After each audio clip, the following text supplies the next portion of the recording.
Hello, good evening. I decided to film here on my bed because I noticed that I filmed there like at least 2 days in a row, and that has been my go-to spot. So I wanted to change things up, but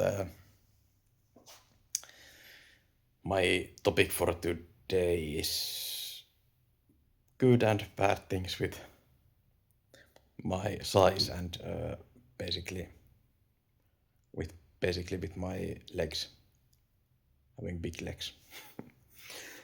So I will start with the good things. So because I've been big my whole life, and my mass tends to concentrate on my legs. As a result, I have really strong thighs, and it's a really good starting spot for gym. And I don't actually haven't had to train them. They are strong just by walking because I've been so big. And bigger muscles obviously tend to have more strength. So that's something I'm really glad about. But with big legs comes kind of a huge problem, because many of you probably know that it becomes really hard to walk when thighs are touching each other constantly and there is friction and so on. It has been the problem my whole life. And that is actually, I dare to say, the most important reason, the biggest reason why I even started to lose weight in the first place, because I wanted to be able to walk normally. Walking is like kind of a huge part of people's lives.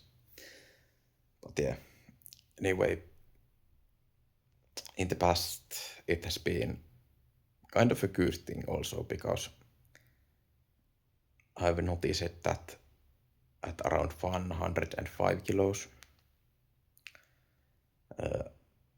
my thighs usually got so big that it is hard to walk. And it is a good indicator to me that something has to be done. But this time I'm now at 92 kilos. And the thighs haven't gotten any smaller. I feel like I have lost fat almost everywhere else, but not in the inner thighs. So it's kind of weird. I'm 92 kilos and I still have the same problem. But it can be taken as a motivator, because I need to get lower to get rid of that. And other than the six pack that I always wanted to be visible, other than that, the most important indicator when I am small enough is when I don't have this problem anymore. So, and I think that is really healthy one, because it's not about, that's the almost only reason that is not about vanity. Is it a real word? Looks. It is actually a practicality. But anyway, I bet many of you can relate to this problem. But yeah, keeping on with the legs, this is not very major problem, but have been a problem sometime in my life. Is that when I have high boots or footwear, like ski shoes, it has been really hard to find the right size that actually fit my foot, and also that my blood circulates there, because I feel like my calves go like this. What is it? Starts narrow and widens up. So it has been really hard to actually use those. And I used to, as a child, ski like every day. But anyway, back in that day, I used the method to just endure it, and it took like few months, and then it was gone, the pain. But there were many cases when I had to keep the top locks of the footwear open just so my feet can move. But yeah, that's not really a problem nowadays because I don't really ski that much.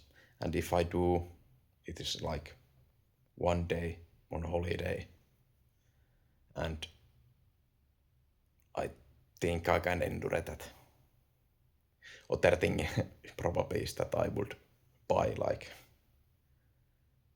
I know there is footwear that actually fits me, but I don't ski that much, so I don't see how that could be anyway worth it. But yeah, those were like the biggest pluses and minuses about being big. Mainly about feet or legs. But yeah, this isn't really a problem for me, but I just wanted to say that when my weight fluctuation has been really high, like, well, at my highest I was almost 130 kilos back in the day. And very little muscle outside of legs, I think. But I'm really glad that, grateful that I don't seem to have that many, at least for now, visible marks from that, like loose skin or anything like that. I'm really glad about that. Some scars I have, but scars are fine. And I have so much hair that it covers it. But yeah, I'm really glad that I don't have anything serious or haven't noticed it at all. But I don't know for sure, but I think those might be pretty common. At least with rapid changes. But yeah, something I'm glad about. Yeah, just something I thought I could share today. What else? I had something else, like, yeah, I had to take a week break from creatine. I know it's a sad thing. I have my blood work taken, so needed to be without creatine for that. But I can continue at Friday. I'm like 99.999% sure that there is no problem with that, so with my kidneys.